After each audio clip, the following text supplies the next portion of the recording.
और भोपाल से एक और बड़ी जानकारी, सीधी जैसी घटना राजधानी भोपाल में भी हुई है। दलित के साथ दबंगों ने बर्बरता की। दलित से दबंगों ने बेहोश होने तक मारपीट की है। कोटवार के साथ मारपीट और बर्बरता की हदें पार हो गई। सरकारी जमीन पर तार फेंसिंग को लेकर विवाद हुआ। दबंगों ने दलित को बेहोश होने तक पीटा है। मुंह पर पेशाब करने का भी आरोप।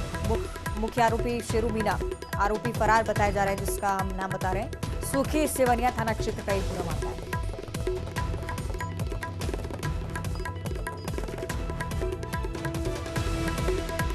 दलित के खिलाफ अत्याचार का ये मामला पहले सीधी से सामने आया और अब राजधानी भोपाल में भी इसी तरह का दृश्य आप देखें अगर, तो कानून व्यवस्था पर भी सवाल खड़े होते हैं।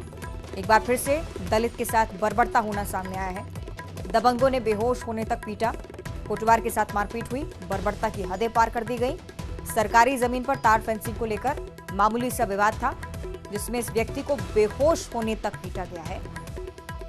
बर्बरता उसके साथ हुई है। मुख्य आरोपी शेरू मीना फरार बताया जा रहा है। सूखी सेवनिया थाना क्षेत्र का ही पूरा मामला।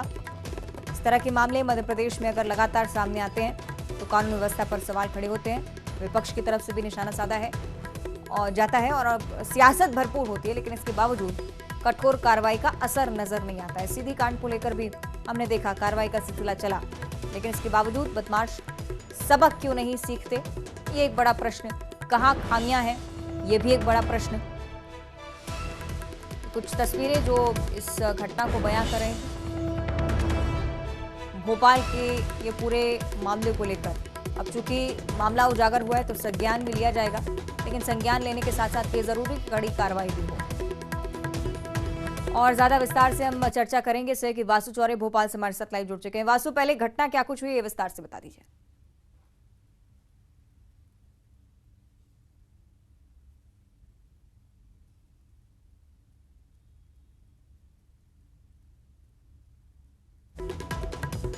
शायद आवाज वासु की हम तक नहीं पहुंच पा रही है किसी टेक्निकल इशू के चलते, लेकिन जरूर हम उनसे बातचीत करेंगे इस पूरे मामले को लेकर। दबंगों की दबंगाई जिसके चलते मध्य प्रदेश में एक बार फिर से ऐसा माहौल जिसमें कानून व्यवस्था पर सवाल खड़े हो। शांति का टापू कहा जाता है मध्य प्रदेश को। तमाम बड़े नेता भी अपने बयान में इस बात का जिक्र करते हैं, लेकिन इसके बावजूद कानून का खौफ बदमाशों में क्यों नहीं है, ये एक सबसे बड़ा प्रश्न है। चुनावी साल, इस तरह के मुद्दे अगर सामने आते हैं तो एक बड़ा फेलियर भी इसे आप कह सकते हैं, लेकिन कहां चूक हो रही है ये पता लगाना बहुत ज्यादा जरूरी है। दबंगों ने बर्बरता की है। दलित के साथ मारपीट, बेहोश होने तक पीटा गया। सीधी जैसे पेशाब कांड की भी कुछ चीजें आप इस मामले में देखेंगे। तार फेंसिंग को लेकर ये मामूली सा विवाद था, लेकिन इतना बढ़ गया कि मारपीट तक बात जा पहुंची।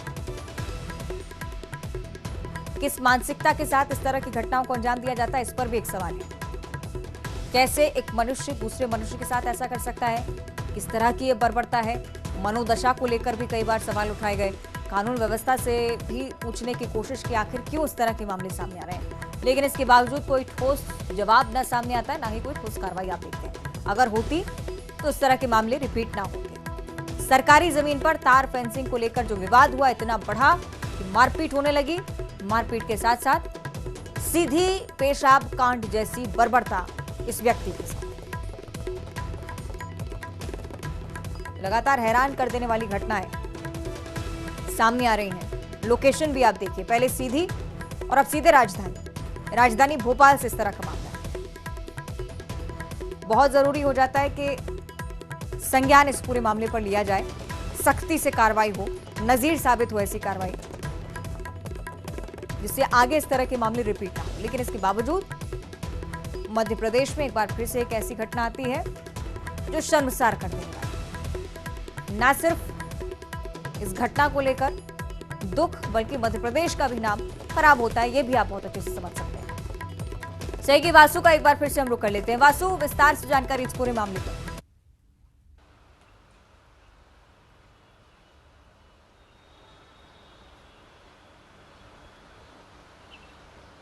वासु, मेरी आवाज पहुंच रही है आप तक?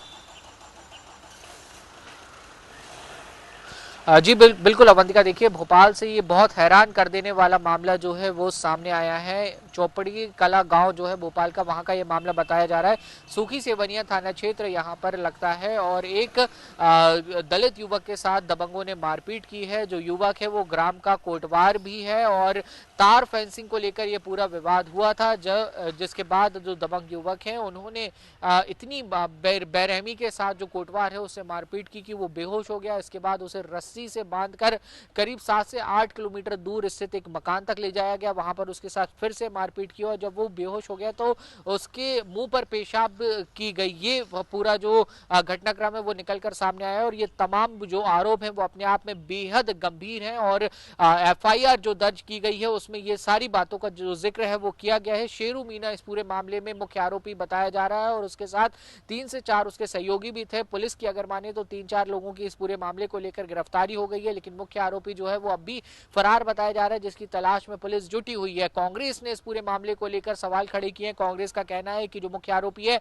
वो बीजेपी का समर्थक है और बीजेपी के बड़े नेताओं का करीबी रहा है और इस तरीके की दबंगाई की जो घटना है वो मध्य प्रदेश में थमती हुई नजर नहीं आ रही है। सीधी कांड इसके पहले देश भर में चर्चा में रहा था और अब राजधानी भोपाल में ही अगर इस तरीके का घटनाक्रम होता है और आने वाले समय में पुलिस की जांच में अगर ये तमाम बातें अगर सही पाई जाती हैं तो कहीं ना कहीं एक बड़ा सवाल खड़ा होता है कि दबंगों के हौसले कितने बुलंद हैं। कल ही भोपाल का एक वीडियो वायरल हुआ था जहां पे एक बदमाश ने घर में घुसकर एक बुजुर्ग के साथ मारपीट की। और ये इसी तरह की घटना जो एक बार फिर से सवाल खड़े करती है। माफ कीजिएगा, आपको रोक रही हूं वासी, यहाँ पर समय की कमी, लेकिन एक बार फिर से एक ऐसा मामला जिस पर संज्ञान लेने की जरूरत है। इसी के साथ इस बुलेटिन में इतना ही। देखते रहिए न्यूज़ 18।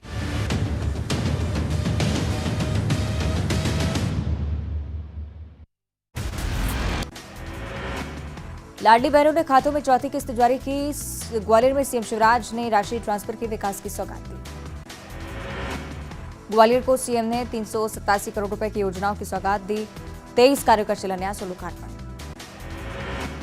बीजेपी के पूर्व विधायक गिरिजा शंकर शर्मा और सिंधिया समर्थक भक्ति तिवारी कांग्रेस में शामिल। कमलनाथ ने दिलाई सदस्यता। कांग्रेस पार्टी और उनके नेताओं को सिंधिया की सलाह। प्रदेश में आईफा वार्ड कराने पर किया जुबानी हमला। कहा, बोरिया बिस्तर बांधिए और जाइए बॉलीवुड। नरसिंहपुर में बाल संप्रेक्षण गृह से भागे 5 बच्चे। कर्मचारी के साथ मारपीट कर भागे बच्चे। स्टेशन थाने में दर्ज मामला। रतलाम में बीजेपी की जन आशीर्वाद यात्रा में विवाद। भाजयुमो के 2 नेता आपस में भिड़े। शुभम गुर्जर और राकेश पाटीदार को बीजेपी ने नोटिस जारी किया। रतलाम में मोबाइल टावर पर चढ़ा सिरफराज आशिक। एक तरफा प्यार का मामला। नामली कस्बे की घटना। छत्तीसगढ़ बीजेपी 12 सितंबर से निकालेगी परिवर्तन यात्रा। केंद्रीय गृह मंत्री अमित शाह दिखाएंगे हरी झंडी। मां दंतेश्वरी का आशीर्वाद लेकर करेगी शुरुआत। अंबिकापुर में नेता प्रतिपक्ष नारायण चंदेल का बयान। छत्तीसगढ़ के सभी संभागों में जाएगी यात्रा। सरकार की नाकामी को जन जन तक पहुंचाएंगे। 21 सितंबर को प्रियंका गांधी आ सकती हैं छत्तीसगढ़। भिलाई में आयोजित राज्य महिला सम्मेलन में होंगे शामिल। कार्यक्रम में महिलाओं को मिल सकती है बड़ी सौगात। छत्तीसगढ़ में ट्रेनों के रद्द होने के खिलाफ कांग्रेस का आंदोलन जारी। आज भी पोस्टर लेकर चलाएंगे जन जागरण अभियान। बड़े नेता होंगे शामिल।